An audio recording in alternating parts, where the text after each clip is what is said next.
था गुरूर तुझे लंबी होने का ए सड़क, था गुरूर तुझे लंबी होने का ए सड़क, मेरे मुल्क का शिहाब तुझे पैदल नाप देगा। गुड मॉर्निंग दोस्तों, the public issue YouTube channel देख रहे हैं। मैं हूं ताबिश शम्स। आज हमारे चर्चा का विषय है पैदल हज यात्रा। केरल के मालप्पुरम के रहने वाले शिहाब छोटू, जिनकी उम्र 29 साल है, वो 2 जून से पैदल हज यात्रा के लिए निकले हैं। उनका मिशन हज 2023 का है। वो 2023 में मक्का के अंदर हज में वो शामिल होंगे। तो आज हमारे चर्चा का विषय इसलिए बना है कि जब से शिहाब छोटू हज के लिए निकले हैं तो एक सोशल मीडिया पे उलमा लोगों की, जो इस्लामिक धर्म गुरु कहते हैं, एक जंग छिड़ गई है। और उन लोगों का ये कहना है कि कुछ उलमा हैं जिनका कहना है कि पैदल हज यात्रा सही नहीं है, कितने लोग कह रहे हैं कि नहीं सही है। तो इस वजह से और कितने उलमा का ये कॉल है कि शिहाब छोटू आप वापस आ जाओ। तो द पब्लिक इशू चैनल पे आज हम इसी पे मंथन करेंगे और इसी पे हम बात करेंगे कि क्या पैदल हज यात्रा सही है या गलत। तो हम आपके नॉलेज के लिए बता दें, हमने कई इस्लामिक स्कॉलर से भी मुलाकात की और उनसे ये जानने का प्रयास किया कि क्या पैदल हज यात्रा सही है या गलत। तो उनका कहना है कि ये चीज़ कुरान और हदीस से भी साबित है कि अगर आपके जिस्म के अंदर ताकत है, और आप इखलास के साथ, लोगों की वाहवाही के लिए नहीं, लोगों के दिखावे के लिए नहीं, अल्लाह की रज़ा के लिए, मीन्स ईश्वर की रज़ा के लिए, किसी प्रकार का कोई दिखावा ना हो, इसलिए आप हज यात्रा कर सकते हैं।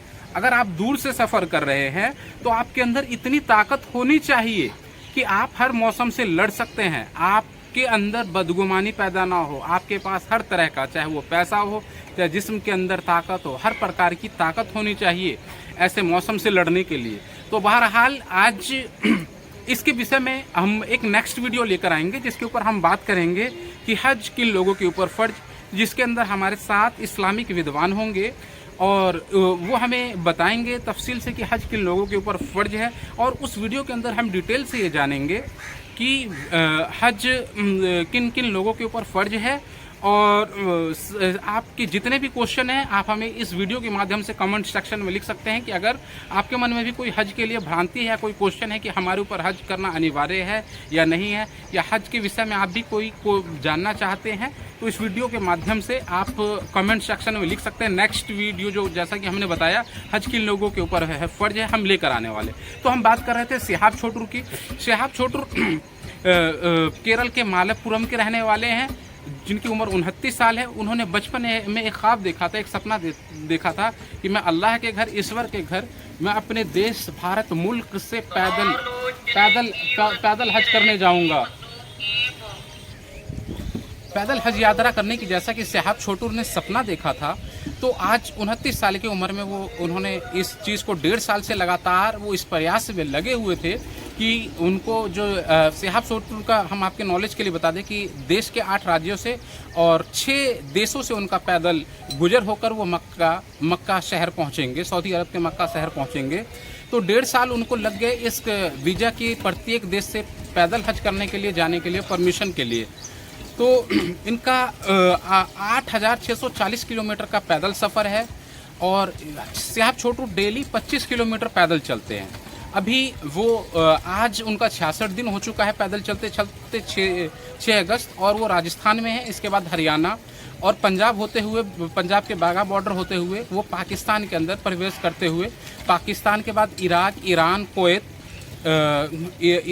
कुवैत और के रास्ते सऊदी अरब के अंदर इन करेंगे।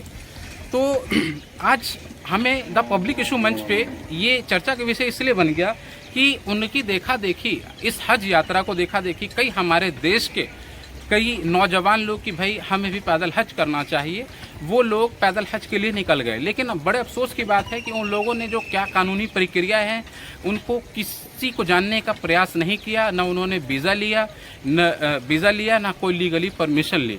तो जिसकी वजह से आज द पब्लिक इशू के मंच के हमारे ऊपर, जैसे कि हम बता दें, मस्तान बाबा हैं, यूपी के एक लड़के हैं जिनका नाम जैनुल आबिदीन है, और फिरोजाबाद के हाशिम भाई।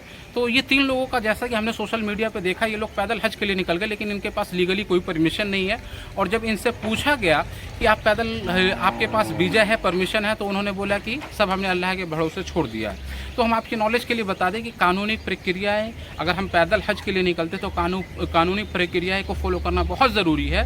और जैसा कि हमने उलमा से, इस्लामिक धर्म गुरु, स्कॉलर से ये जानने का प्रयास किया कि पैदल हज करना सही है या नहीं, तो बताइए कि सिर्फ वही लोग इरादा करें, वही लोग नियत करें जिनके जिस्म के अंदर यानी शरीर के अंदर इतनी ताकत हो कि वो लोग पैदल पहुंच सके, और उनकी माली हालत यानी उनके पास इतना पैसा भी हो कि जाने में जो वक्त लगे उसके खर्च अखराजात को वो पूरा कर सके। तो पैदल हज करना, और सबसे बड़ी जो इसके अंदर एक चीज़ बताई गई कि इसके अंदर दिखावा ना हो कि लोग हमें कहेंगे वाहवाही के लिए कि हम पैदल हज के लिए जा रहे हैं, हमारा एक वर्ल्ड रिकॉर्ड कायम हो जाएगा कि हम इतने लंबे किलोमीटर पैदल चले और हमारा खूब नाम होगा। तो इस पैदल हज करने हम इसलिए ना जाए। आज द पब्लिक इशू मंच के माध्यम से इतना ही। जय हिंद।